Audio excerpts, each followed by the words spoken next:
Dear students, ఇప్పుడు మనం formula based సంబంధించిన దాంట్లో ఇంకొక సమ్ చేద్దాం. అదేంటంటే integral secant square x cosecant square x dx. Okay, ముందు ఈ secant square x cosecant square dx ఎలా మారుతుందంటే integral secant square x plus cosecant square X.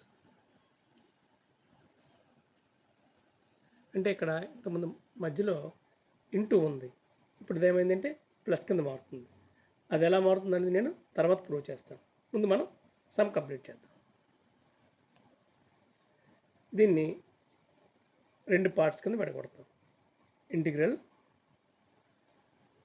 Second square x dx plus integral cosecant square x dx. దీనికి మనం use చేస్తుంది ఇదే technique, integral u plus v equal to integral u plus integral v. Okay, so మనకి ఇప్పుడు ఏమైనా దీనికి సంబంధించిన direct formula ఉందేమో ఆలోచిద్దాం. ఇంటిగ్రల్ సీకెండ్ స్క్వేర్ ఎక్స్ డిఎక్స్కి ఏముంది? Tan x. అలాగే ఇంటిగ్రల్ కొసీకెండ్ స్క్వేర్ ఎక్స్ డిఎక్స్కి ఏముంది? Minus cosecant X. సో మనం చివరిలో ప్లస్ సి వేయాలి.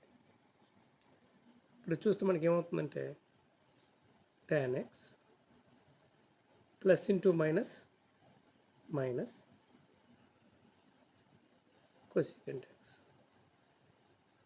Plus c. ఇది ఆన్సర్.